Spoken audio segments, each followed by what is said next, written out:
தேவனுடைய பரிசுத்த நாமம் மையப்படுவதாக. மீண்டும் உங்களோடு சேர்ந்து ஆராதிக்கவும் தேவவசனத்தை பகிர்ந்து கொள்வதுமான கிருபையை தேவன் தந்திருக்கிறார். அதற்காக தேவனுக்கு நன்றி செலுத்துகிறேன். நம்முடைய சிந்தனைக்கு உதவியாக நம்முடைய வேத புஸ்தகத்தை யோனாவின் புஸ்தகத்துக்கு நேராக திருப்பிக் கொள்ளலாம்.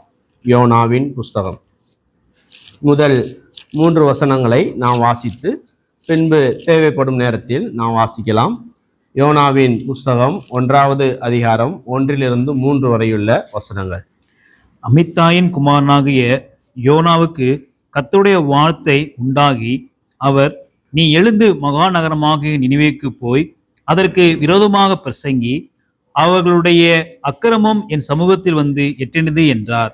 அப்பொழுது யோனா கர்த்தருடைய சமூகத்தினின்று விலகி தர்சீசுக்கு ஓடி போகும்படி எழுந்து யொப்பாவுக்கு போய் தர்சீசுக்கு போகிற ஒரு கப்பலை கண்டு கூலி கொடுத்து தான் கர்த்தருடைய சமூகத்தினின்று விலகும்படி அவர்களோட தர்சீசுக்கு போக கப்பல் ஏறினான். யோனாவின் புஸ்தகத்தை அல்லது யோனாவை குறித்து கேட்டால் அநேகருக்கு மிக எளிதாக அவரை குறித்து சொல்ல முடியும். யோனா என்கிறதான பல தீர்க்க தரிசன புஸ்தகங்கள் நமக்கு இருந்தாலும் யோனா என்கிறதான இந்த புஸ்தகத்தை குறித்து கேட்டவுடனே நமக்கு சிறு குழந்தை முதல் பெரியவர் வரை மிகவும் எளிமையாக அந்த புஸ்தகத்தில் நடந்திருக்கிற காரியத்தை குறித்து சொல்வார்கள். கர்த்தர் இந்த 1ஆம் அதிகாரத்திலிருந்து சில விஷயங்களை உங்களோடு பகிர்ந்து கொள்ளும்படியாக தேவன் எனக்கு உணர்த்தினார். அதை உங்களோடு பகிர்ந்து கொள்ள விரும்புகிறேன். யோனாவின் பின்மாற்ற வாழ்க்கையும் தேவனின் இடர்பாடுகளும் என்கிறதான ஒரு தலைப்பில் இந்த முதல் அதிகாரத்தின் வழியாக ஓடி சில விஷயங்களை உங்களுக்கு ஞாபகப்படுத்த விரும்புகிறேன். யோனா என்பதற்கு புறா என்று அர்த்தம். இவர் காத்பேர் என்ற ஒரு ஊரை சேர்ந்தவர். அமித்தாய் என்பவருடைய மகன் என்று நாம் 2 ராஜாக்கள் 14ஆம் அதிகாரத்தில் இவரை குறித்து வாசிக்க முடியும்.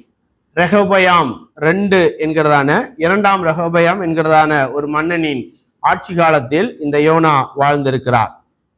பல தீர்க்கதரிசிகளை குறித்து பழைய ஏற்பாட்டில் பல தீர்க்கதரிசியுடைய பெயர்கள் எழுதப்பட்டிருந்தாலும் இயேசு கிறிஸ்து 4 தீர்க்கதரிசியின் பெயரை அவர் புதிய ஏற்பாட்டில் உச்சரிக்கிறார். முதலாவது அவர் எலியாவை குறித்தும் எலிசாவை குறித்தும் அதுபோல ஏசாயாவை குறித்தும் மோசையை குறித்து கூட சில விஷயங்கள் சொன்னாலும் யோனாவை குறித்து என்ன சொல்கிறார்? இயேசு கிறிஸ்து புதிய ஏற்பாட்டில் சொல்கிறார். பின்வாங்கிய பல நபர்களை குறித்து நாம் ஆதியாகமம் முதல் பலரை நாம் படிக்க முடியும். ஆபிரகாம், ஈசாக்கு, யாக்கோபு, இஸ்ரவேல் ஜனம், சவுல் அரசன், தாவீது அரசன், சாலமோன் அரசன் மற்றும் பல ராஜாக்கள், இயேசு கிறிஸ்துவின் சீடர்கள், பேதுரு, இப்படி பலரை நாம் என்ன செய்ய முடியும்? சொல்ல முடியும். இந்த யோனாவின் பின்மாற்ற வாழ்க்கை குறித்தான சில விஷயங்களை நாம் இந்த நேரத்தில் நான் உங்களுக்கு நோட் பண்ண விரும்புகிறேன். நினிவேக்கு நாம் 2வது வசனம் இப்படி வாசிக்கிறோம். 1வது வசனம், அமித்தாயின் குமாரனாகிய யோனாவுக்கு கர்த்தருடைய வார்த்தை உண்டாகி, அவர், நீ எழுந்து மகா நகரமாகிய நினிவேக்கு போய் அதற்கு விரோதமாய் பிரசங்கி, அவருடைய அக்கிரமம் என் சமூகத்தில் வந்து எட்டினது என்றார். ஏன் யோனா நம்ம வாசிக்கிறோம் 3ல வாசிக்கிறோம், அவர் யோனா நினிவேக்கு போகாம தர்சீசுக்கு போகிறதை குறித்து நான் வாசிக்கிறோம்.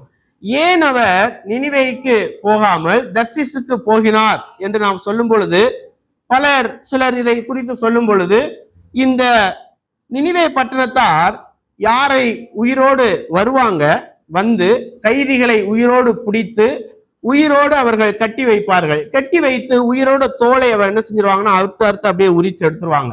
இதனால் பயந்து போய் நினிவேக்கு யோனா போகவில்லை என்கிறதான கருத்தை சிலர் கூறினாலும், இந்த புஸ்தகத்தின் அடிப்படையில் நாம் 4ஆம் அதிகாரம் 2வது வசனத்துல படிக்கும்போது கர்த்தரை நோக்கி விண்ணப்பம் பண்ணி, கர்த்தாவே, நான் என் தேசத்தில் இருக்கும் போதே நான் இதை சொல்லவில்லையா? இதன் நிமித்தமே நான் முன்னே தர்சீசுக்கு ஓடி போனேன். நீர் இரக்கமும் மிகுந்த மன உருக்கமும் நீடிய சாந்தமும் மிகுந்த கிருபையும் உள்ளவரும் தீங்குக்கு மனஸ்தாபப்படுவதுமான தேவன் என்று அறிவேன். எதை சம்பந்தப்படுத்தி சொல்றாரு அப்படின்னு சொன்னா 10வது வசனத்துல 3:10 நம்ம வாசிக்கும், அதுக்கு மேல உள்ளதை வாசிக்கும் பொழுது, நினிவேயை கர்த்தர் என்ன செய்யல? அழிக்கல. இவருக்கு என்ன விஷயம் அப்படின்னா, என்ன சொல்ல வர்றாரு அப்படின்னா, நான் முன்னாடியே ஏன் தர்சீசுக்கு போனேன், நினிவேக்கு போகலங்குரிய ரீசன் சொல்றாரு. நான் போய் பிரசங்கம் பண்ணுனா மனம் திருந்திருவாங்க. மனம் திரும்பினா நீர் என்ன செய்ய மாட்டீர்? அந்த பட்டணத்தை அழிக்க மாட்டீர். அதனால நான் என்ன செய்யல? போல நினிவேக்கு போகல. அது அவரே சொல்லக்கூடிய விஷயமா இருக்குது. அப்போ ஏன் இவர் அப்படி யோசிக்கிறார் அப்படின்னு சொல்லி சொன்னா, அசிரிய படைகள் இந்த நினிவேயிலிருந்து வரும் பொழுது இவங்க ஊர் வழியாக தான் இந்த படைகள் வரும். வந்து யாரெல்லாம் சிக்கிறாங்களோ அவங்களையெல்லாம் பிடித்து கொண்டு போய் உயிரோடு அவர்கள் தோலை உரித்து விடுவார்கள். இதை நன்கு அறிந்திருந்த யோனா, நான் சென்று அங்கே பிரசங்கம் பண்ணினால் அவர்கள் மனம் திரும்பினால் கர்த்தர் என்ன செய்ய மாட்டாரு? எப்படி சொல்றாரு பாருங்க, நான் முன்னாடியே சொல்லலையா, நான் ஏன் தர்சீசுக்கு ஓடி போனேன்னா, நீர் இரக்கமும் மன உருக்கமும் நீடிய சார்ந்தும் மிகுந்த கிருபையும் உள்ளவரும் தீங்குக்கு மனஸ்தாபப்படுகிற தேவன் என்று அறிவேன். அங்க போய் பிரசங்கம் பண்ணா மனம் திரும்பி வாங்க, நீ என்ன செய்ய மாட்டீரு? அழிக்க மாட்டீரு. அதனால நான் போகலன்னு சொல்லி சொல்றார். சரியா? இதை நாம் மைண்டில் வைத்துக் கொள்ள வேண்டும். சரியா? இப்பொழுது இவருடைய பின்மாற்ற வாழ்க்கையை சில படிகளாக நாம் இந்த 1ஆம் அதிகாரத்தின் வழியாக சிந்திக்க இருக்கிறோம். சற்று கவனமாக யோசிக்க வேண்டும். பல நேரங்களில் நாம் நம்முடைய சாட்டர்டே சமயத்தில் வரும்போது கர்த்தரிடத்தில் நம்மை அர்ப்பணிப்போம், நம்முடைய தவறுகளை ஒப்புவிப்போம், அது சரிதான். ஆனால் அடிக்கடி நாம் எந்த நிலையில் நின்று கொண்டிருக்கிறோம் அல்லது நம்முடைய ஆவிக்குரிய வாழ்க்கையில் எந்த நிலைமையில் நாம் வளர்ந்து வருகிறோம் என்பதை ஒவ்வொரு டைமும் ஒரு சார்ட் போட்டு செக் பண்ண வேண்டியது அவசியம். இந்த வேளையில் இவருடைய ஒரு ஸ்டெப்பா நம்ம படிக்கும் பொழுது எந்த ஸ்டெப்பில் நாம நின்று கொண்டிருக்கிறோம் என்பதை புரிந்து கொள்வதற்கு இந்த 1ஆம் அதிகாரம் நமக்கு வசதியாக இருக்கும். 3வது வசனம் வாசிக்கிறேன். அப்பொழுது யோனா கர்த்தருடைய சமூகத்தின்று விலகி தர்சீசுக்கு ஓடி போகும்படி எழுந்து யோப்பாவுக்கு போய் தர்சீசுக்கு போகிற ஒரு கப்பலை கண்டு கூலி கொடுத்து தான் கர்த்தருடைய சமூகத்தின்று விலகும்படி அவர்களோட தர்சீசுக்கு போக கப்பல் ஏறினான். முதல் விஷயம், முதல் படி, தேவ சமூகத்திலிருந்து யோப்பாவுக்கு. முதல் ஸ்டெப்பு தேவ சமூகம் முதல் யோப்பா பட்டணம். தேவ சமூகத்தை புறக்கணித்தல் அல்லது கர்த்தருடைய வார்த்தைக்கு கீழ்ப்படியாமல் இருத்தல். தேவ சமூகத்திலிருந்து என்று நாம் இந்த இடத்துல சிந்திக்கும் போது தேவ பயத்திலிருந்து, தேவ முகத்திலிருந்து, தேவ தயவிலிருந்து இவர் போகிறார். தேவ கட்டுப்பாட்டில் இருப்பதற்கு யோனா விரும்பவில்லை. ஒருவர் தேவ சமூகத்திலிருந்து போகிறார் என்று சொன்னால் அந்த நபர் தேவனுக்கு கீழ்ப்படியவில்லை என்று அர்த்தமாகிறது. நம்ம ஆதியாகமம் 4ஆம் அதிகாரத்தில் நம்ம அதைத்தான் என்ன செய்ய முடியும்? படிக்க முடியும். எழுந்து தேவனுடைய வார்த்தைக்கு எதிராக எழுந்து நின்று அவர் போக ஆரம்பிக்கிறார். யோனா நினைச்சாரு கர்த்தருடைய சமூகம் எருசலேம்ல இருக்கும், அங்க மட்டும்தான் இருக்கும், வேற எங்கேயும் இருக்காது என்பதை அவர் புரிந்திருக்க வாய்ப்புகள் உண்டு. இங்க வாசிக்கிறோம், நம்ம தேவ சமூகத்திலிருந்து தேவனுக்கு முன்பாக இருந்து தேவனுக்கு எதிராக அவர் ஓடுகிறார். எப்படி வாசிக்கிறோம் பாருங்க, ஒரு கப்பலை கண்டு கூலி கொடுத்து, ஒரு கப்பலை கண்டு கூலி கொடுத்து, பணத்தை கொடுத்து கீழ்ப்படியாமல் இருக்கும்படியாக யோனா போகிறார். இதை நாம் புரிஞ்சு கொள்ளணும். தேவன் இவரை 550 மைல், ஏறக்குறைய 500 மைல் போக சொல்றாரு இவர் ஊர்ல இருந்து. ஆனா இவர் போக முயற்சி செஞ்சது 2500 மைல். நன்றா புரிந்து கொள்ள வேண்டும். கையில் என்ன இருக்கு? இவர் கையில பைசா இருக்குது. 500 கிலோமீட்டர் 500 மைல் போறது பதிலா 2500 மைல் போகிற ஒரு கப்பல்ல ஏறுறாரு. இந்த கப்பல் எவ்வளவு தூரம் போகும் நமக்கு தெரியாது. ஆனால் அதற்கு தேவையான பணம் என்ன செய்யுது இவர் கையில? நன்றா புரிந்து கொள்ள வேண்டும். கப்பல்ல போகிறதுக்கு பைசா கொடுக்க பைசா இருக்கு. அங்க போய் எத்தனை நாள் ஆகும்னு என்ன செய்யாது? தெரியாது. அதற்கான பைசாவும் இருக்கு. அங்க எத்தனை நாள் இருப்பாருன்னு தெரியாது. எத்தனை நாள் இருந்தால் அதற்கான பைசாவும் இருக்குது. தேவ சமூகத்தை, தேவ ஐக்கியத்தை விடுவதற்கு பணத்தை கொடுத்து ஓடின ஒரு நபர் இந்த யோனா. தேவ சமூகத்தை எப்பொழுது நாம் புறக்கணிக்கிறோமோ அல்லது தேவ சமூகத்தில் நாம் அவருடன் ஐக்கியப்படாமல் இருக்கிறோமோ அது நம்முடைய ஆவிக்குரிய பின்மாற்ற வாழ்க்கையின் 1வது படி. எப்பொழுதெல்லாம் நாம் தேவ சமூகத்தை புறக்கணிக்கிறோமோ, நம்முடைய வேலையை அனுசரித்து, நம்முடைய காலத்தை நேரத்தை அனுசரித்து தேவ சமூகத்தில் நாம் இருக்கதை புறக்கணிக்கிறோமோ அப்பொழுதே நாம் புரிந்து கொள்ள வேண்டும் நம்ம ஆவிக்குரிய வாழ்க்கையில. பெரும்பாலும் இப்படி சொல்வார்கள், ஒரு 80% ஆவிக்குரிய வாழ்க்கையில இருக்கிறேன், 20% அப்படி இப்படி, அப்படிலாம் எதுவும் கிடையாது வேத புஸ்தகத்துல. ஒண்ணு ஆவிக்குரியவர் இல்லைன்னா மாம்சம். இப்படிலாம் என்ன செய்ய முடியாது, பெர்சன்டேஜ் எல்லாம் என்ன செய்யல வேத புஸ்தகத்துல இல்ல. இந்த மனிதரை குறித்து யோசிச்சு பாருங்க. நான் இதை யோசிக்கும் போது தேவனுடைய வார்த்தையை பெற்ற தேவனுடைய ஊழியர் இவர் என்ன செய்கிறாரு, பைசாவை கொடுத்து ஓடி போகிறார்.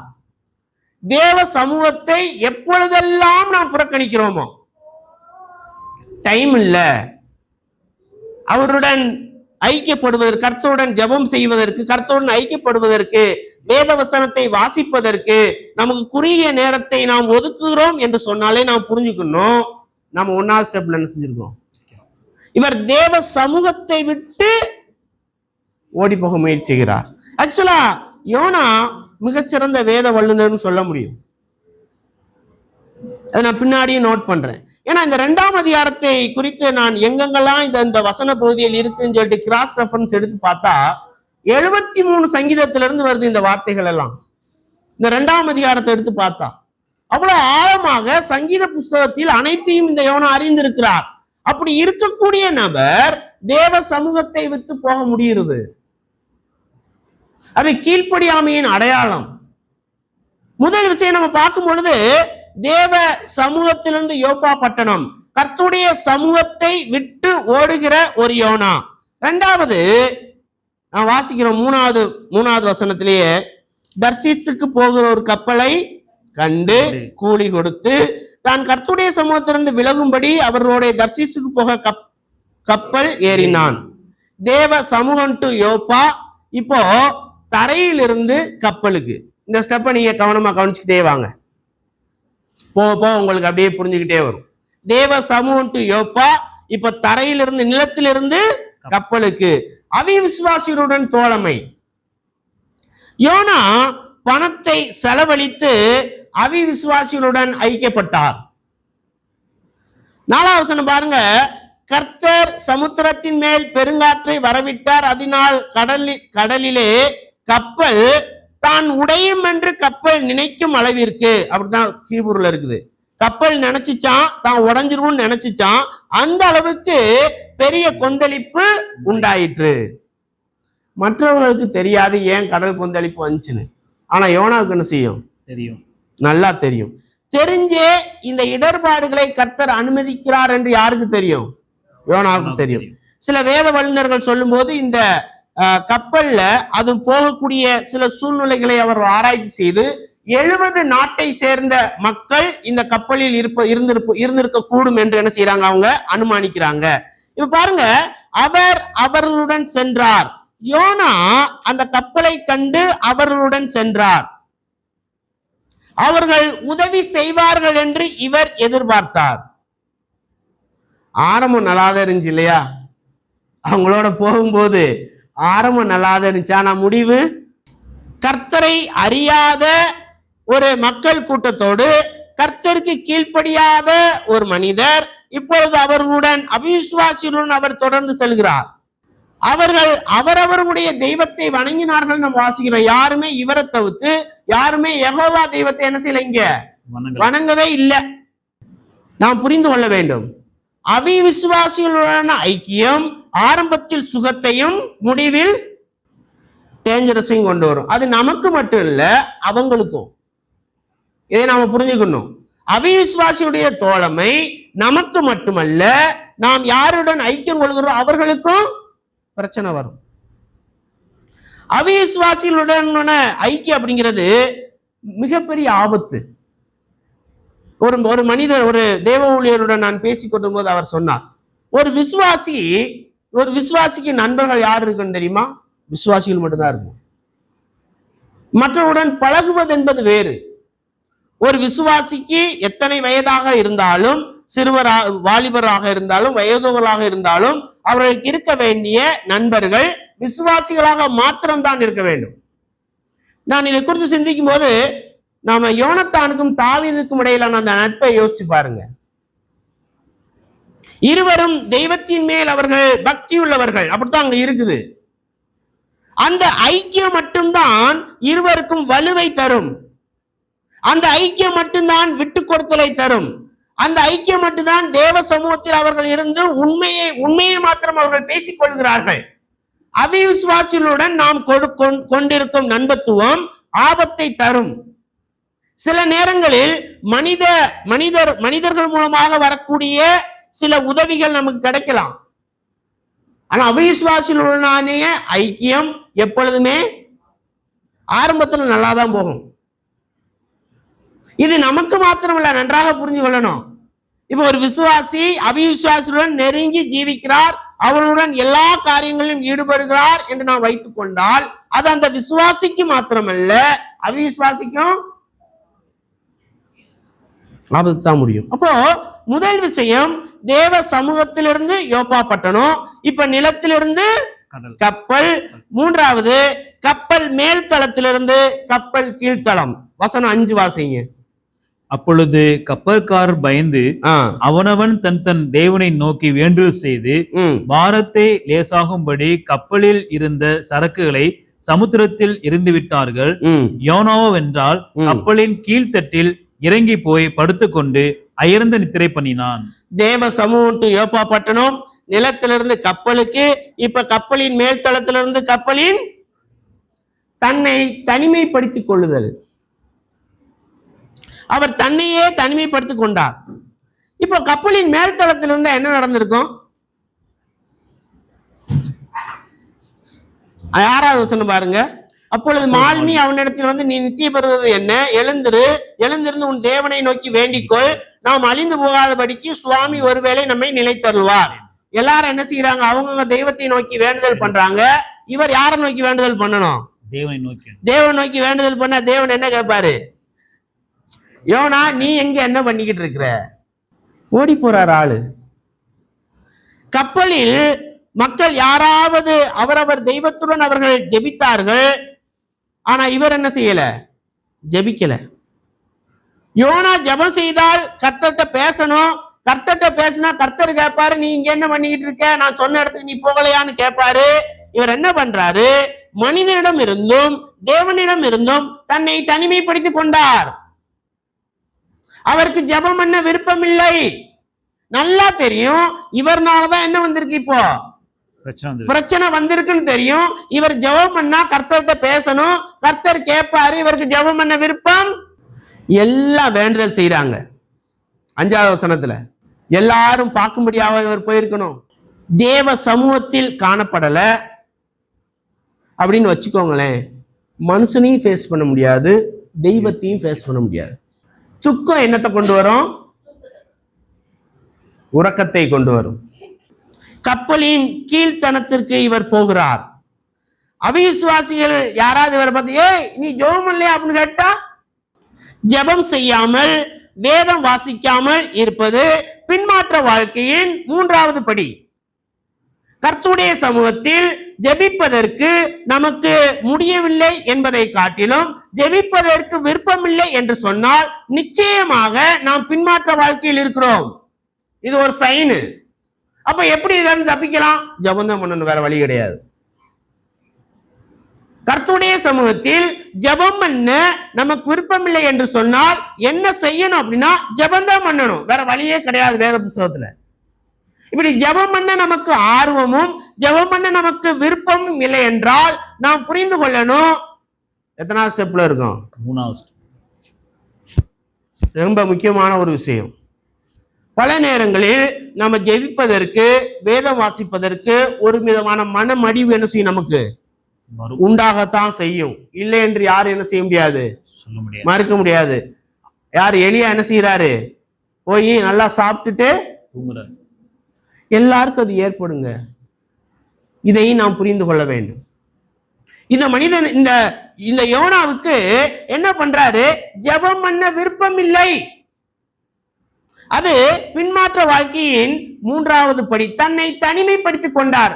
தெய்வத்தையும் அவர் ஃபேஸ் பண்ண முடியல, மனிதனையும் என்ன செய்ய முடியல, ஃபேஸ் பண்ண முடியல. அப்போ 1வது தேவ சமூகம் டு யோப்பா பட்டணம், 2வது நிலத்திலிருந்து கப்பலுக்கு, 3வது கப்பலின் மேல் தளத்திலிருந்து கப்பலின் கீழ்த்தளத்திற்கு, 4வது கப்பலின் கீழ்த்தளத்திலிருந்து தண்ணீருக்கு. 7வது வசனம் வாசிங்க. 7வது வசனம். அவர்கள் யார் நிமித்தம் இந்த ஆபத்து நமக்கு நேரிட்டதென்று ம். நாம் அறியும்படிக்கு சீட்டு போடுவோம் வாருங்கள் என்று ம். ஒருவர் சொல்லிக்கொண்டு சீட்டு போட்டார்கள். 15வது வசனம். யோனாவின் பேருக்கு சீட்டு விழுந்தது. 15. யோனாவை எடுத்து சமுத்திரத்திலே போட்டு விட்டார்கள். சமுத்திரம் தன் மும்முரத்தை விட்டு அமர்ந்தது. இப்ப முதல் விஷயம் நம்ம பார்க்கும்போது தேவ சமூகத்திலிருந்து யோப்பா பட்டணம் தேவ சமூகத்தை புறக்கணிக்கிறார். இரண்டாவது, நிலத்திலிருந்து கப்பலுக்கு அவிசுவாசிகளுடன் தோழமை கொள்கிறார். மூன்றாவது, கப்பலின் மேல்தளத்திலிருந்து கீழ்த்தளம் தனிமைப்படுத்துகிறார். நான்காவது, கப்பலின் கீழ்த்தளத்திலிருந்து தண்ணீருக்கு ஆபத்தான சூழ்நிலையில் மாட்டிக்கொள்ளுதல். இப்ப இந்த 7வது வசனத்துல அவர்கள் யார் நிமித்தம் இந்த ஆபத்து நமக்கு நேரிட்டதென்று நாம் அறியும்படிக்கு சீட்டு போடுவோம் வாருங்கள் என்று ஒருவரை ஒருவர் சொல்லிக்கொண்டு சீட்டு போட்டார்கள். யோனாவின் பேருக்கு சீட்டு விழுந்தது. இப்பயாவது கர்த்தர் இடர்பட்டு இவர் பேர்ல விழ வைக்கிறார்னு இப்பயாவது புரிஞ்சு கர்த்தர்கிட்ட என்ன செஞ்சிருக்கணும் இவரு. நீங்க இந்த 1ஆம் அதிகாரத்தில் நாம படித்து வரும்போது பாருங்க, இவருடைய ஒரு செயல்பாட்டுக்கும் கர்த்தர் என்ன செய்வார், ஒரு இடர்பாடுகளை விடுச்சுக்கிட்டே வருவாரு. ஆனால் எல்லாம் தெரிந்திருந்தும் யோனா என்ன செய்யல.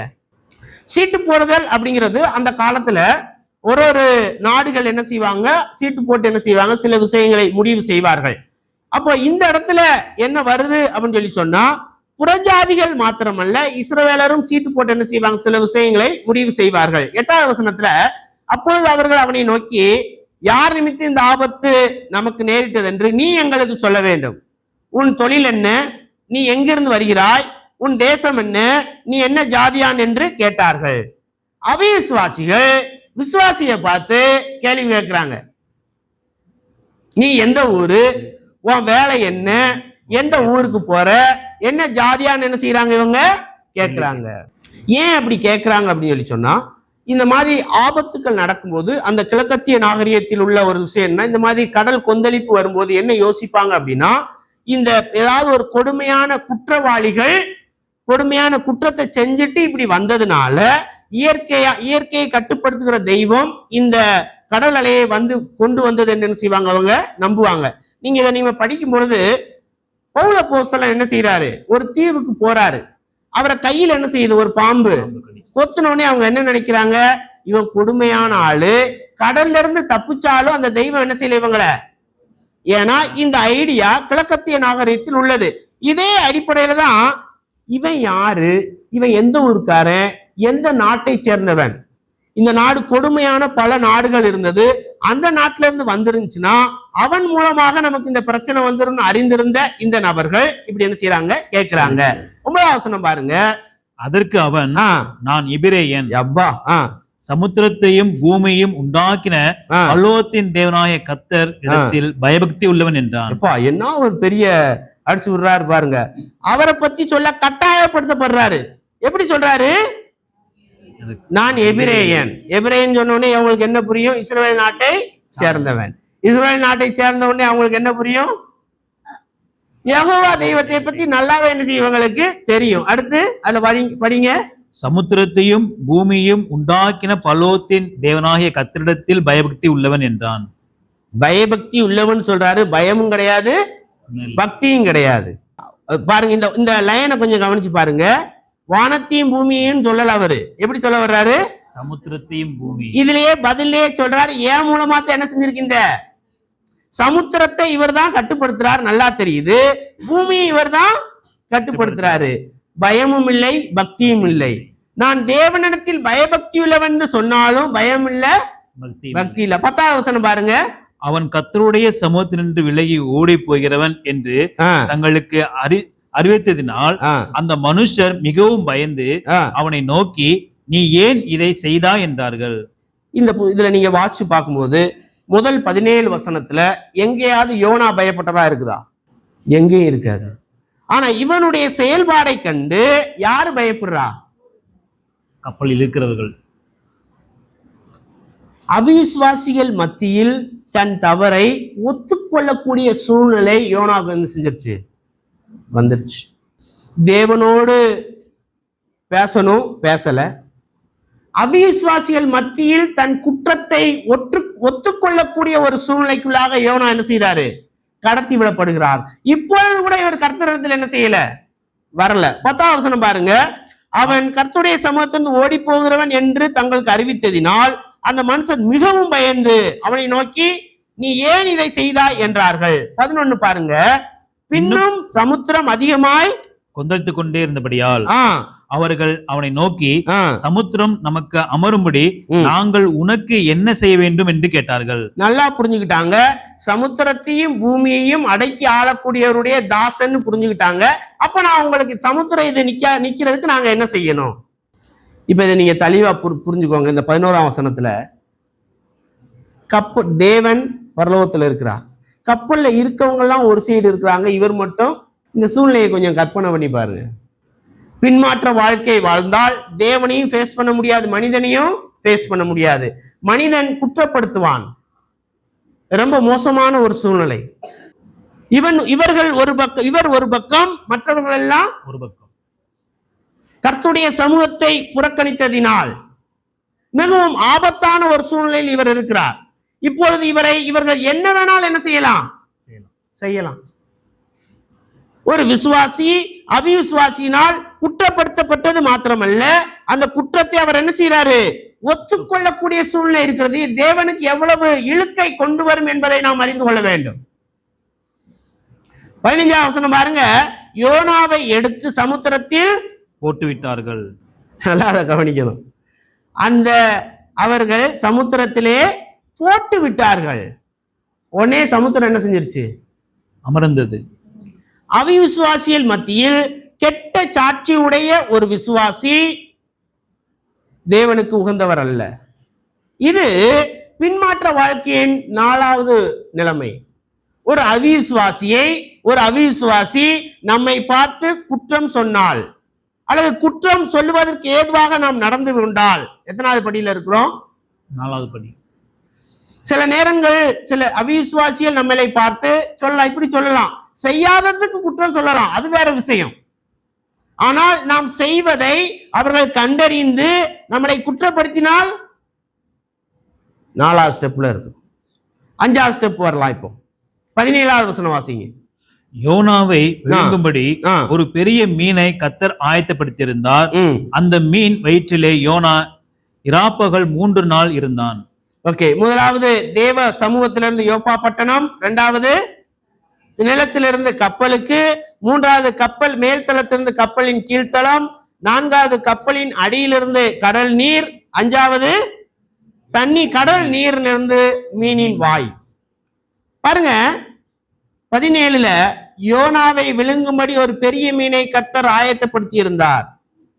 16வது வசனம், அப்பொழுது அந்த மனுஷர் கர்த்தருக்கு மிகவும் பயந்து, யோனா பயந்ததாக அந்த அதிகாரத்தை என்ன செய்ய முடியல, நமக்கு வாசிக்க முடியல. அந்த மனிதர் மிகவும் பயந்து கர்த்தருக்கு பலியிட்டு பொருத்தநிலை பண்ணினார்கள். யோனாவை விழுங்கும்படி ஒரு பெரிய மீனை கர்த்தர் ஆயத்தப்படுத்தி இருந்தார். கடின சூழ்நிலைக்கு வழியாக செல்லுதல். இந்த மீனை குறித்து கர்த்தர் வேத வல்லுநர்கள் சொல்லும்போது, இது ஒரு பெரிய படகை விழுங்கும் அளவிற்கு இருக்கக்கூடிய நடுகளில் இருக்கக்கூடிய மத்திய தரை கடல்ல தான் இவர் என்ன செய்யறாரு, இப்போ அவரை போடப்பட்டிருக்காங்க. அந்த மத்திய தரை கடலில் மிகப்பெரிய படகை விழுங்கக்கூடிய அளவிற்கு மீன்கள் இருக்கிறது என்று சொல்லி இருக்கிறார்கள். இது வகை சார்க் வகை மீனாக இருப்பதற்கு வாய்ப்புகள் உண்டு. வாய் பெரிதாகவும் வயிறு பெரிதாகவும் இருக்கக்கூடிய ஒரு மீன் வகையை சேர்ந்ததாக இருக்கலாம். இப்ப நம்ம இதை புரிஞ்சு கொள்ளும் பொழுது, மனித தொடர்பு இல்லை, தனிமைப்படுத்தப்பட்டிருக்கிறார். நல்லா நீங்க கவனிங்க. இவரை தூக்கி போட்டாங்க, கப்பல் சென்று கொண்டிருக்கிறது. இவருக்கு நீச்சல் தெரியுமா தெரியாதாங்கிறது வேத புஸ்தகம் சொல்லல, அதனால எனக்கும் தெரியாது. சரியா? அதை பத்தி இங்க என்ன செய்யல, நமக்கு சொல்லல. இப்ப இவரை நீச்சல் தெரிந்ததாக வைத்துக் கொள்வோம். இப்ப நீச்சல் அடிச்சு எங்க போக முடியாது? கரைக்கு போக முடியாது. கப்பல் என்ன செஞ்சுக்கிட்டு இருக்கு? போய் கொண்டிருக்கிறது. இப்பொழுது இவரை நோக்கி மிக பெரிய பற்களை வைத்துக் கொண்டிருக்கிற ஒரு மீன், பெரிய மீன் வந்து கொண்டிருக்கிறது. எப்படி இருக்கும்? பெரிய சைஸ் மீன் பெரிய பற்களை வைத்துக் கொண்டு இந்த யோனாவை நோக்கி வேகமாக வந்து கொண்டிருக்கிறது. பயம், திகில், தப்பிக்க முடியாத ஒரு சூழ்நிலை, இக்கட்டான சூழ்நிலையில் இவர் மாட்டிக்கொண்டிருக்கிறார். மீன் இவரை விழுங்குகிறது. இவருடைய மனநிலையை கொஞ்சம் யோசிச்சு பார்க்கணும்.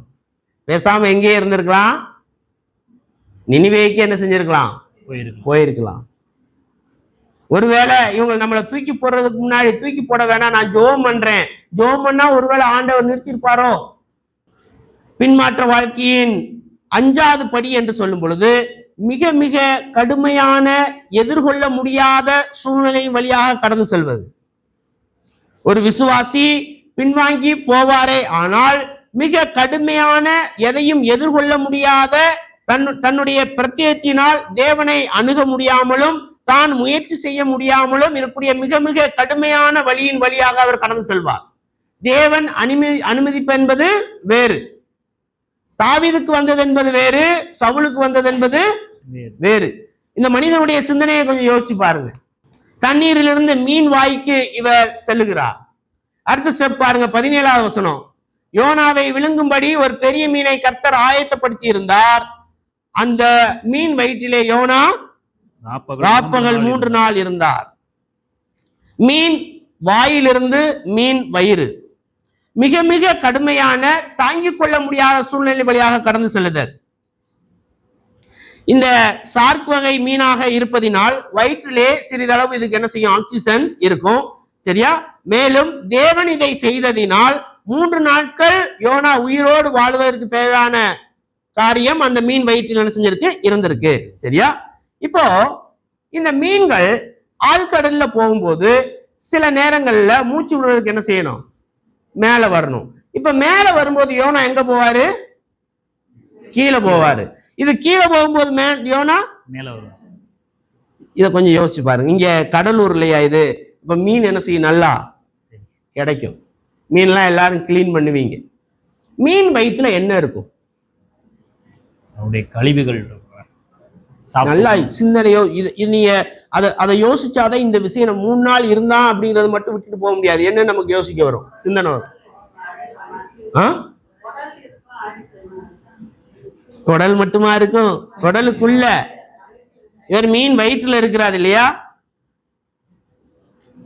இந்த அனுபவத்தை பாருங்க, எதோட ஒப்பிடுறாரு 2வது வசனத்துல 2:2. என் நெருக்கத்திலே நான் கர்த்தரை நோக்கி கூப்பிட்டேன், அவர் எனக்கு உத்தரவு அளினார், நான் பாதாளத்தின் வயிற்றில் இருந்தது. இதை எதோட ஒப்பிடுறாரு பாருங்க, பாதாளத்தின். நல்லா கவனிங்க.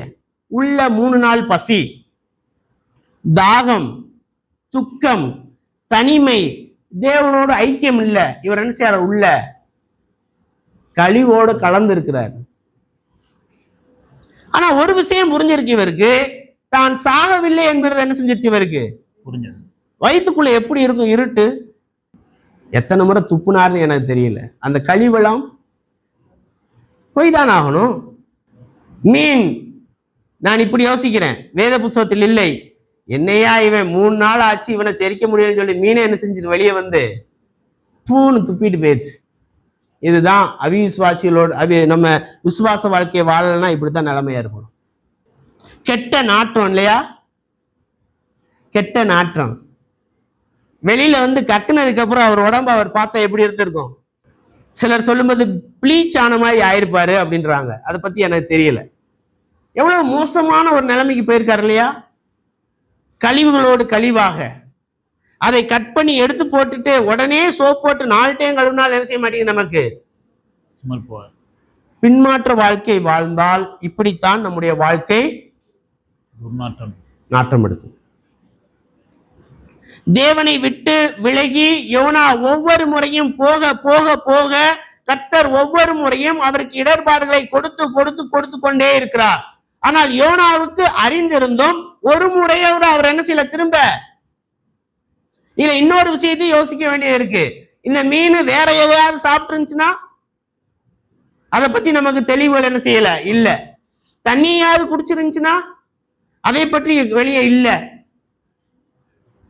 அது கர்ப்பமா இருந்துச்சா இல்லையா அதை பத்தி நமக்கு என்ன செய்யல, தெரியல. முட்டை போடக்கூடியதா என்னன்னு நமக்கு தெரியல.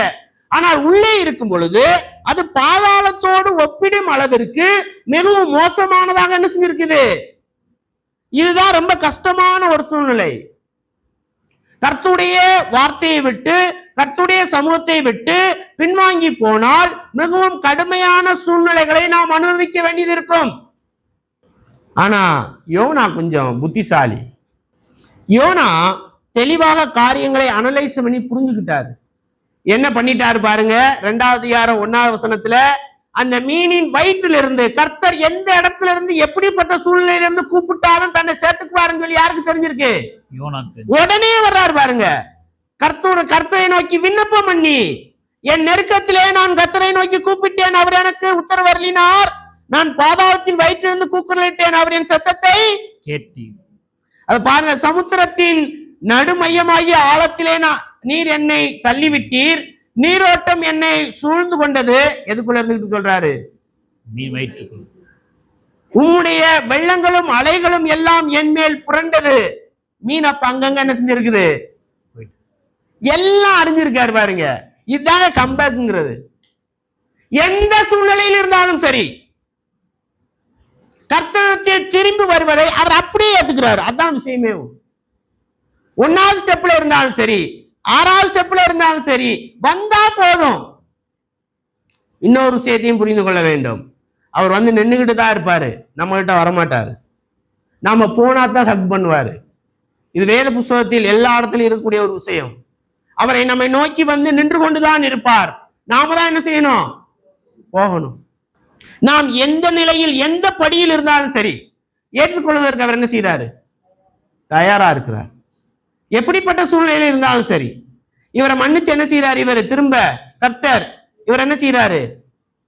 இந்த இன்சிடென்ட்டுக்கு அப்புறம் தான் யோனாவுக்கு கர்த்தருடன் அதிகமான ஐக்கியம் ஏற்பட்டது.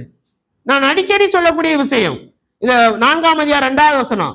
கர்த்தரை நோக்கி விண்ணப்பம், யா கர்த்தாவே, நான் எங்க ஊர்ல இருக்கும் போதே நான் சொல்லலையா? இப்படி எப்படி பேச முடியும்? இப்படி எல்லாம் கர்த்தருடன் மிகுந்த ஐக்கியத்தை அவர் பெற்றார். கர்த்தரின் கிருபைகளை அதிகமாய் அவர் புரிந்து கொண்டார். 2ஆம் அதிகாரத்தில் இருக்க 10 அதிகாரத்தில் வசனத்தை எடுத்து பார்த்தா எல்லா சங்கீதங்கள்ல இருந்து இது வருது. ஒரு வார்த்தையும் அங்கிருந்து வருது. 73 சங்கீதங்கள் இருந்து குறிப்புகளை நான் எடுத்திருக்கேன், கிராஸ் ரெஃபரன்ஸ். இதுல அத்தனை விஷயங்களையும் வசனத்தையா கொண்டு வர்றாரு. ஆவிக்குரிய வாழ்க்கையில் பரிசுத்த ஆவியானவர் நிறைந்திருக்கிற நபருக்கு மட்டும்தான் வசனம் வரும், எல்லாம் வராது. எப்பொழுதெல்லாம் நாம் வசனத்தை பேசுகிறோமோ அதிகமாய் வசனம் நமக்கு வருதுன்னா ஒரு அடையாளம் என்னது? நாம் ஆவியானவரால் நிறைய பெற்றிருக்கிறோம். இது வரைக்கும் இங்க பயமும் கிடையாது, ஒண்ணும் கிடையாது. பயபக்தி உள்ளவன் என்று சொல்லியும் அவருக்கு என்ன இல்ல? பயம் இல்ல. தேவனுடைய தாசன் சொல்லியும் தாசனுக்குரிய ஒரு விஷயம் இவர்கிட்ட இல்ல. ஆனால் தன் நிலைமையே உணர்ந்து கர்த்தரிடத்தில் வந்த போது எப்படி பேசுறாரு பாருங்க. கர்த்தரை நோக்கி, ஆண்டவரே, நான் எங்க ஊர்ல இருக்கும் போதே நான் சொல்லலையா? இது நாம் அவரிடம் திரும்ப வரும்போது மட்டும்தான் கிடைக்கும். எப்பெல்லாம் திரும்ப வர்றது? எப்பயுமே திரும்ப வரணும். ஏன்னா நம்முடைய டிசைன் அப்படி. எப்பெல்லாம் திரும்ப வரலாம்? எப்பயுமே விழுவோம், எப்பயுமே என்ன செஞ்சிடறோம்? இந்த விழுந்து போய் எழுந்திருத்து போறதில் பேதுரு கைதேர்ந்தவர். யோனா 21ஆம் அதிகாரத்தில் கூட 6 பேரை சேர்த்து கொண்டு வாங்க மீன் பிடிக்க போகணும்னு என்ன செய்யறார்? அவரு போகிறார். அவர்கள் இரவு முழுவதும் அவர்களுக்கு என்ன செய்யல? மீன் கிடைக்கவில்லை. அப்போ மாற்றி வலையை போட சொல்லுகிறார். மீன் கிடைக்கிறது. யோவான் அடையாளம் கொண்டு அவர் கர்த்தருங்கிறாரு. கூட இருக்கிறவன் யாருன்னு கூட பார்க்காம குதிச்சு யார் ஓடிட்டா? பேதுரு ஓடிட்டார். அதுதான் தேவை. நாம் எந்த சூழ்நிலையில் இருந்தாலும் சரி, நாம் அவரிடம் செல்லும் பொழுது நம்ம அப்படி என்ன செய்யறாரு? இளையகுமாரன் என்ன செய்யறாரு? எப்பா, இவன் அழுக்கா இருக்கான், இவன் ட்ரெஸ் எல்லாம் கழட்டிட்டு மோதிரம் போட்டு செருப்பு போட்டு நல்ல ட்ரெஸ்ஸை போட்டு வாங்க, அப்புறம் கட்டி பிடிக்கிற இல்ல, கட்டி பிடிச்சிட்டு தான் அங்க மாற்றமே உண்டாகுது. அப்படிப்பட்ட தேவன் நம்முடைய தேவன். நான் இதை குறித்து யோசிக்கும் பொழுது, தேவ சமூகத்தில் தேவனுடைய வார்த்தையை நேரடியாக கேட்ட யோனா என்கிறதான தேவ மனுஷனுக்கு, தேவ ஊழியர் பின்வாங்கி போக முடியும் என்று சொன்னால் நமக்கும் அந்த வாய்ப்பு இருக்கிறது. அதே சமயம் அவர் திரும்ப போகும்போது கர்த்தர் அவரை ஏற்றுக்கொண்டார் என்று சொன்னால், நாம் போகும்போது அவர் என்ன செய்வார்? கர்த்தர் நம்மை ஏற்றுக்கொள்வார். நம்ம எந்த நிலையில் இருக்கிறோம் என்பதை கொஞ்சம் யோசிச்சு பார்ப்போம். முதலாவது, தேவ சமூகத்திலிருந்து யோப்பா பட்டணம். தேவ சமூகத்தை புறக்கணிக்கக்கூடிய, தேவ சமூகத்தில் இருப்பதற்கு ஆர்வமில்லாத மனநிலை இருந்தால் புரிந்து கொள்ள வேண்டும், 1வது ஸ்டெப்ல என்ன செய்யறோம்? இருக்கிறோம். 2வது, நிலத்திலிருந்து கப்பலுக்கு அவிசுவாசிகளுடன் நெருங்கிய தோழமை இருந்தால் நாம் புரிந்து கொள்ள வேண்டும் நாம் எங்க இருக்கிறோம்? இரண்டாவது ஸ்டெப்ல. மூணாவது, கப்பலின் மேல் தளத்திலிருந்து கப்பலின் கீழ்த்தளம். தன்னை யாரையும் எதிர்கொள்ள முடியாமல் நம்மை தனிமைப்படுத்திக் கொள்ளுதல் எத்தனாவது ஸ்டெப்பு? மூணாவது ஸ்டெப்பு. கப்பலின் அடித்தளத்திலிருந்து கப்பலின் நீருக்கு, கடல் நீருக்கு போவது என்பது மிகவும் ஆபத்தான சூழ்நிலை. அவிசுவாசிகள் நம்மை கேள்வி கேட்கும் நிலையில் விசுவாசிகளாக நாம் நடந்து கொண்டால் நாலாவது ஸ்டெப்பு. அஞ்சாவது ஸ்டெப்பு, தண்ணீர், கடல் தண்ணீரிலிருந்து மீன் வாய். மிக கடுமையான சூழ்நிலை வழியாக யாரும் உதவியை செய்ய முடியாமல், உதவியை எதிர்பார்க்க முடியாமல் நாம் இருக்கும் பொழுது எத்தனாவது ஸ்டெப்ல இருக்கிறோம்? அஞ்சாவது ஸ்டெப்பு. ஆறாவது, மீன் வாயிலிருந்து மீன் வயிறு. எப்படிப்பட்ட சூழ்நிலையில் எப்படிப்பட்ட என்னென்ன செஞ்சாலும் மிக மிக கடுமையான சூழ்நிலை வழியாக நாம் கடந்து செல்வோம். யாரும் நமக்கு உதவி செய்ய முடியாது. இப்படிப்பட்ட சூழ்நிலை இருந்தா நாம் எத்தனாவது ஸ்டெப்ல இருக்கோம்? ஆறாவது ஸ்டெப்ல இருக்கும். ஒரு கேள்வியோடு நான் முடிக்கிறேன். மீன் எங்க போய் இதை கக்குச்சு? இவரை கரையில் தான் கடிச்சு. புரிஞ்சுக்கிட்டீங்கன்னு நினைக்கிறேன். நினிவே பக்கத்துல கடல் என்பது இல்ல. சரியா? இவர் போன கடல் மத்திய தரை கடல். சரியா? மேல் சமுத்திரம் என்று தமிழ், மெடிட்டரேனியன் சி, மத்திய தரை கடல் என்று தமிழ்ல இருக்கும். சரியா? நினிவேக்கு பக்கத்துல என்ன இல்ல? அசிரியா. நினிவேல என்ன இல்ல? கடலே கிடையாது. சரியா? அப்போ இவர் என்ன செய்யணும்? விழுந்த இடத்திலிருந்து எங்க விழுந்தாரு? கடல்ல போறதுக்கு முன்னாடி கப்பல்ல விழுந்தாரா? அதே இடத்துல விழுந்து மறுபடியும் என்ன செய்யணும்? 500 கிலோமீட்டர் நினிவே போகணும். எங்க விழுந்தோமோ அங்கிருந்தான் எழுந்திருக்க வேண்டும். நமக்கு கர்த்தர் உதவி செய்யட்டும். ஒவ்வொரு நாளும் கர்த்தர் நமக்கு மிகுந்த கிருபை அளித்துக் கொண்டிருக்கிறார். எத்தனை முறை விழுந்தாலும் அத்தனை முறை நமக்கு என்ன செய்யறாரு? கிருபை அளித்துக் கொண்டிருக்கிறார். ஒரு நாளைக்கு 10 பாவம் என்று எடுத்துக்கொண்டால் ஒரு மாசத்துக்கு எத்தனை பாவம் வருது? 300. சரியா? 300 × 12 3600. ரட்சிக்கப்பட்டதுல இருந்து கணக்கு எடுத்துக்கோங்க. அவரை ஒரு ரட்சிக்கப்பட்ட வருஷத்தை யோசிச்சு பாருங்க. இரவு நேரத்தில் அமர்ந்து, கர்த்தாவே நான் செய்து விட்டேன், நான் இந்த மாதிரி ஏனோ போல போய்விட்டேன், என்னை மன்னிங்க, என்னை ஏற்றுக்கொள்ளுங்க, வாங்க. கர்த்தர் ஒவ்வொரு முறையும் நமக்கு கிருபையை தந்து கொண்டிருக்கிறார். வேத புஸ்தகத்தில் வேறொரு நாட்டிற்கு சென்று வசனத்தை அறிவிப்பதற்கான வாய்ப்பை பெற்றிருந்த யோனா கீழ்ப்படியாமல் போய் மீண்டும் கர்த்தருடைய சமூகத்தில் ஏற்றுக்கொள்ளப்பட்டார். தேவ சமூகத்தில் ஒவ்வொரு நாளும் நாம் காணப்பட வேண்டும். அவருடைய சமூகத்தில் அவரோடு நெருங்கி உறவாடி அவரோடு நாம் ஜீவிக்கும் பொழுது ஒவ்வொரு நாளும் அவருடைய மகத்துவத்தை கண்டு நாம் என்ன செய்ய முடியும்? அவரோடு ஐக்கியப்பட்டு ஆனந்திக்க முடியும். கர்த்தருடைய எல்லா கிருபைகளையும் நாம் அவருடைய சமூகத்தில் சென்றால் மட்டும்தான் என்ன செய்ய நாம அனுபவிக்க முடியும்.